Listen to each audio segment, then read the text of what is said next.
I want to start off by talking to what we call the Bourbon Snobs. You ever heard of a Bourbon Snob? I heard of them. Ever heard of a Bourbon Snob? 100%. Yep. Hey, listen. Everybody's palate is different. What you drinking on, brother? Right now? Yeah. Whistle peg? No, not Whiskey. Basilhayden. No, it's not Basil. Larseny. I love Larseny. Larseny. I'm drinking on Basilhayden. What you drinking on, Rollo? What you drinking on, Rollo? Angelsenvy. Listen. I call this Grand Larseny. Grand Larseny. Basil always do it for me. So what I'm getting at, fellas, ladies, and gentlemen, everybody palate is different. Right. Everybody taste is different. Yo, stop running down on a motherfucker because they want Jack Daniels or they want Whistle Peg or they want Maker's Mark or they want Basil. Yeah. Everybody's palate is different. And listen, the funny thing is, so you hear the term bourbon snob.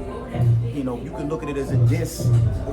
You can look at it as a diss, or you can look at it as if, you know, somebody that knows a lot about bourbon. Knows a lot about bourbon. You know what I mean? So it just depends on perspective. But from my end, I agree with you, right? I feel like we get it. There's a lot of people that have been on bourbon or whiskey for years. I mean, they got shelves of shit. You know what I'm saying? Right. And then there are those that are relatively new to this whole wave, right? Bourbon aficionados. Because it is a wave. Hey, it is. But at the end of the day, there's no point in making fun of somebody who's just now developing appreciation for something like the bourbon experience. Because for us, yeah, we've been drinking bourbon for years. Word. But we also can appreciate new interest in bourbon, right? You know, Absolutely. Quite honestly, the pandemic brought that out of a lot of people. You know what I mean? I've seen a lot of people since the pandemic take interest in bourbon more so than they did anything else. Because, I mean, what do we want? Do we want people to not want to be engaged in it? Right. Because if you come in from the snob tip, that's like almost like this is exclusive to us over here, and we don't want nobody else to be in it. It's like a Porsche snob. Do y'all not want people to buy Porsches? Right. Or how about, do you want more people to be in? Or how about, yo, that bottle's cheap.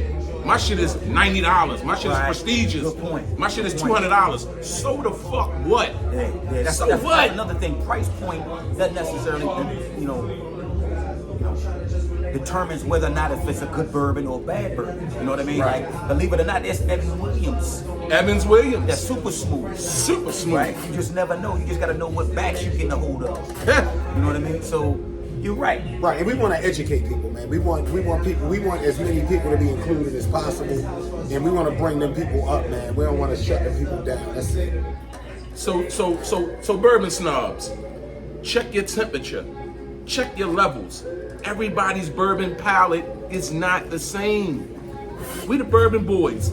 Our shit ain't the same every night or the same ever. It ain't the same today. It ain't the same today. A man off the Larseny, you off the Basil. Basil, off the Angels. 100%. You know what I mean? We switch it up. We switch it up. You know, I can appreciate all types of bourbons. Sometimes I go Scotch whiskey. You know, I might go rye. You know, How about that? It just depends on my mood. Might go Irish. You know what I'm saying? I go Irish whiskey. You know what I'm saying? Word. Don't knock cats because they drink Jameson. Oh, you drink Jameson. I was drinking Jameson 15 years ago. Okay, cool. It's people that really still enjoy Jameson. You know what I'm saying? So, bourbon snobs, not to say that it's... Bourbon snobs. First of all, let me also say this too. Shout out to those cats that have been on the whiskey trail for the years they've been on, right? You've obviously put people in a position to appreciate bourbon or whiskey in general. So that's much appreciated, but yo, don't be the only person at the golf course mad because the person in front of you ain't moving fast enough. Because they just now started to learn how to play golf.